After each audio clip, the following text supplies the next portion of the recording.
What's happening, bud? Howdy. Howdy. Howdy. Hey, tell me about your car.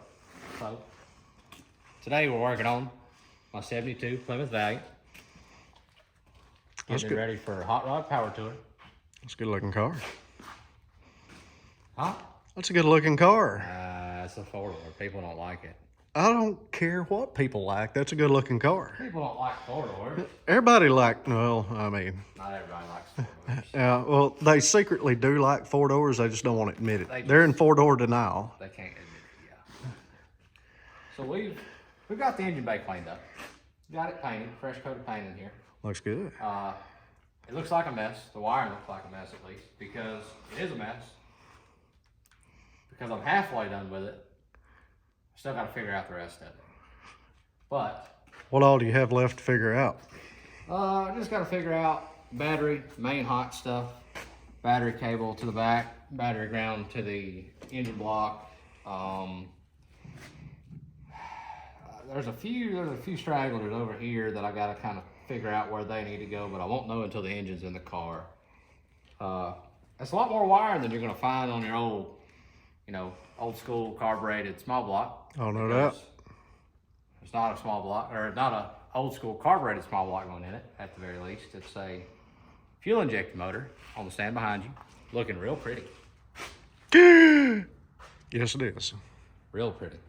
It's a 318 Magnum out of a 96 Dodge Dakota. It's obviously fuel injected Magnum engine. Bought it as a running truck. It's supposed to be a good motor, it's supposed to be a good transmission. Drove it down the road, had good oil pressure, looked at it, and decided it needed to be rebuilt. So it's been re-ringed, new bearings, cleaned up. It's looking good, some new parts here and there. For the most part, reusing what we got, just making it look pretty. Alongside this, you got your 46 RE in the floor over here. 4-speed overdrive will come factory behind the set engine over there. Computer controls, hence the RE electronic. The car itself, What year did you say the engine came out of? 96. 96. OBD2. What years did they make this setup, this particular setup here? Talking about the OBD2 or OBD1? This engine. Whole engine. I think they started the Magnums in like 91, maybe. But they started in OBD1. Earlier Magnums have a return style fuel injection, or return style fuel line up here. This one is a regulated by the pump in the rear. It's a returnless style. Now, how are you doing the fuel management on this engine? Well, I'm too cheap to buy Holley's drop-in intake pump, and I'm too cheap to buy Aeromotives or fuel tank or tank sync A Body intake pump. So we're making our own.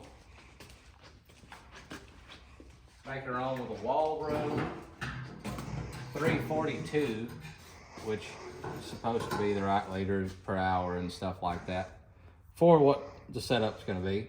But we got a 45-degree fuel filter here, fuel strainer I mean. Goes on the factory sending unit that we cut to length to where the strainer will meet up with the bottom of the floor just as good as the factory one would have. And it's kind of big, small hole, big item. Got to go in 2 pieces. It is going to be I ain't got it here, it's somewhere. Jeep Cherokee's fuel filter regulator deal, because that engine needs 54 pound of fuel pressure, and this Jeep one's supposed to give me around that much.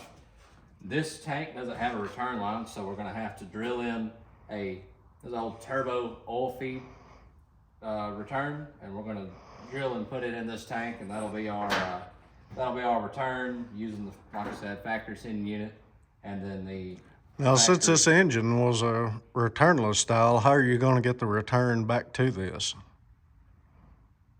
What do you mean? I mean, It's coming right off the filter. The filter's the regulator. it's coming off the filter regulator. Off the filter regulator. You said that like I'm supposed to know. You know the whole operation. Don't start with me. And then the car is going to be pretty neat.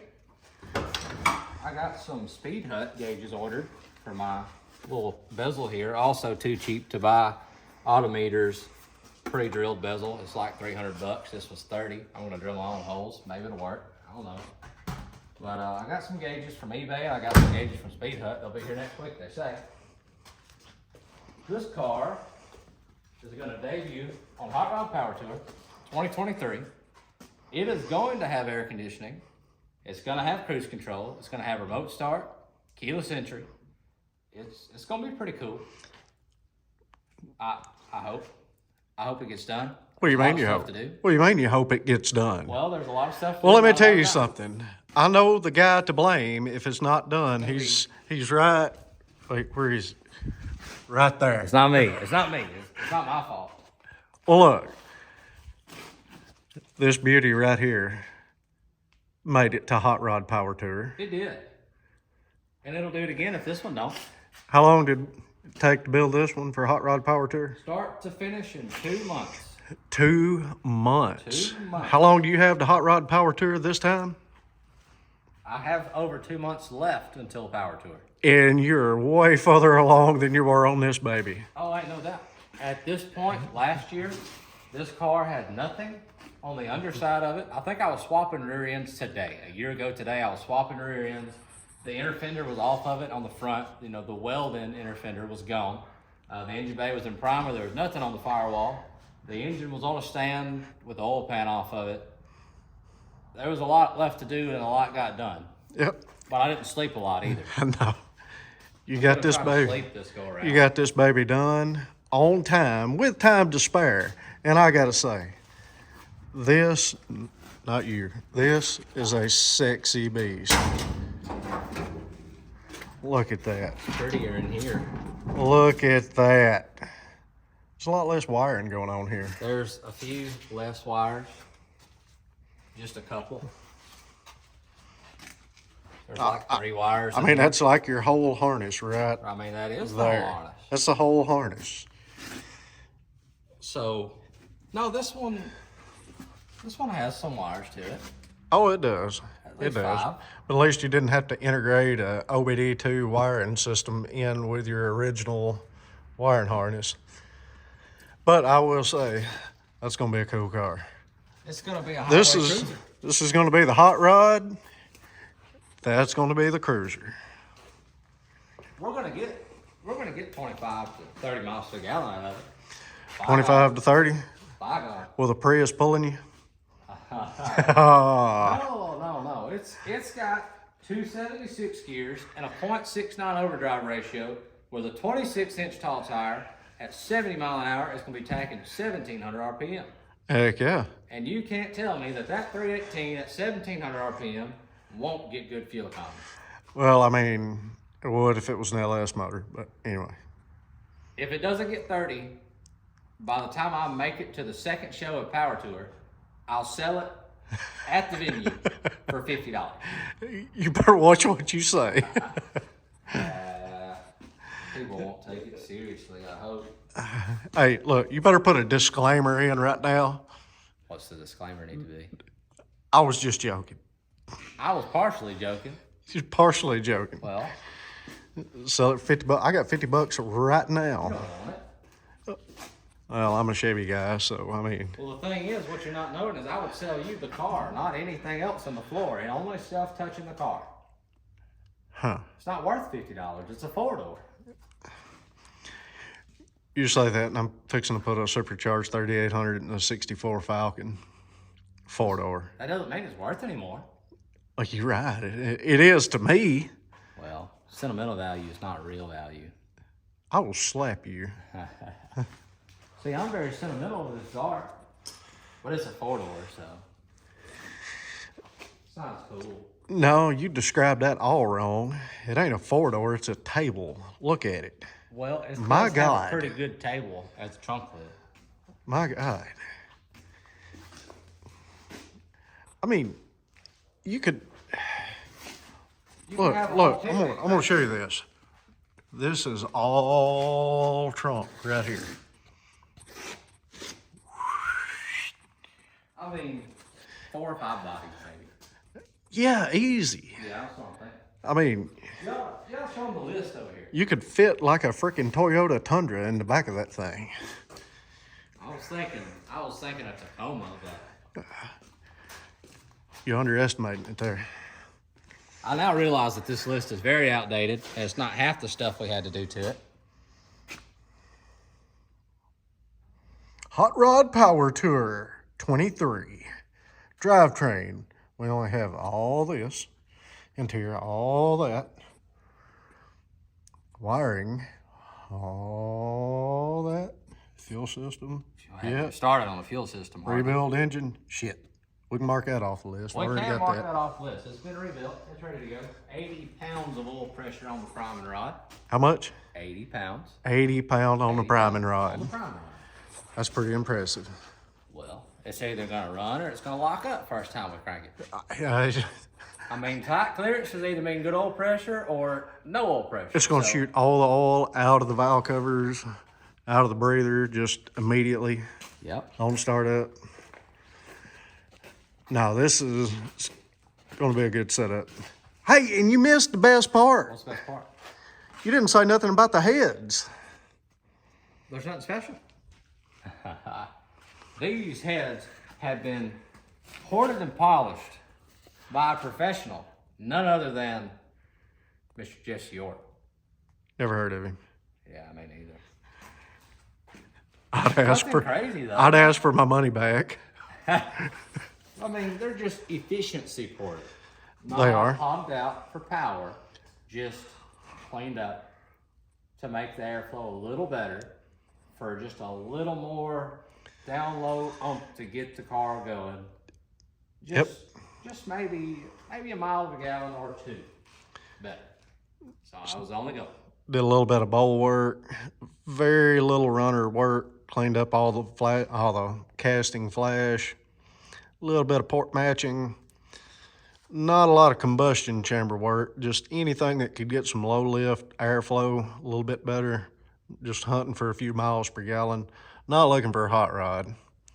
Absolutely not looking for a hot rod, or else I would have replaced the stock cam that I had out, and that was bad, and I had to find a replacement, but I went back with a stock cam. You know, that's a true testament to junkyard motors. Get a junkyard motor, rebuild it. Don't even. Every time. Every time. Rod bearing over here. If it's a 318, 360 junkyard motor, rebuild it. I've never in my days seen a Magnum junkyard engine that has not needed rod bearings. I mean, this one was a good running engine that had 50 pounds of oil pressure. See if we can focus on that. Oh yeah. Yep. Let me try to help it focus some. Let's look at that. Oh baby. It had great oil pressure. Didn't make any noises. It almost broke my heart, because I knew as soon as we got to looking at rod bearings and main bearings that we would have to rebuild it. That's what happened with that engine.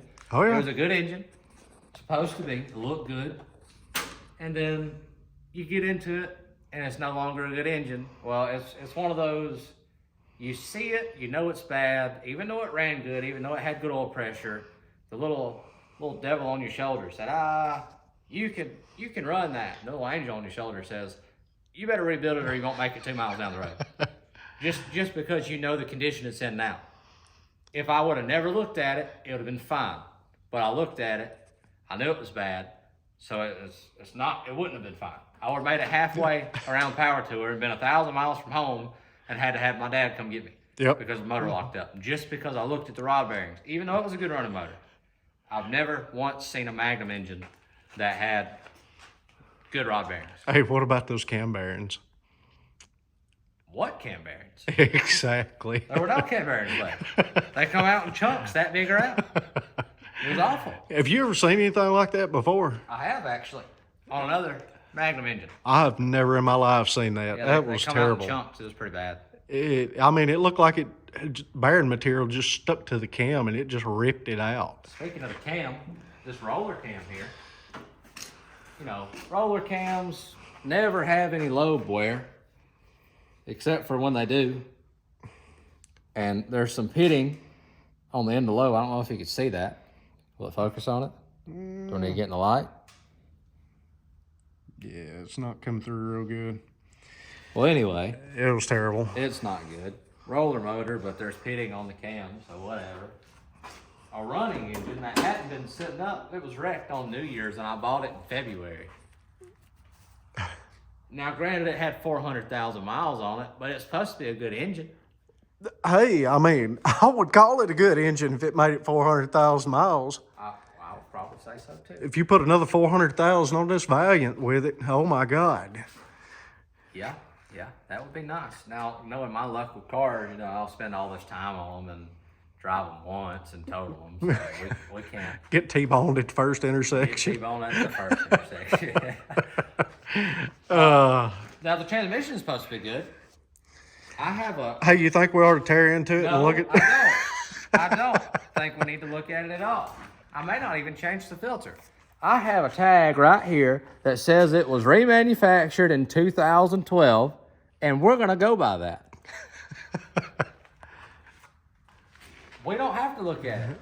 They looked at it in 2012, and that's all we need to know. 2012, this is 2023. I mean, what could happen? We're not looking at it. What could happen in that length of a time? I have to rebuild it if we look at it. I can't do that. Yeah, don't even... You're looking at it too much right now. Just I stop. probably am. Don't even take the filter out of it. Yeah, filter in no. Yeah, leave filter. Yeah, sure. I would say leave the fluid in it, but we lost all of that. Yeah, we lost all that pulling Every it out. single bit of that. Yeah. Hey, tech tip. Putting latex gloves over the end of a transmission to keep it from leaking. It only works until the latex drags on the ground and busts open. Yeah, it only works on TV shows. Yeah, it don't work in real life. Yeah. Where the latex glove will expand to 6 times its normal size and then drag across a rock and then leak It's done. 16 quarts of fluid in the floor. It's done. It's Yeah. tough. It's bad tough.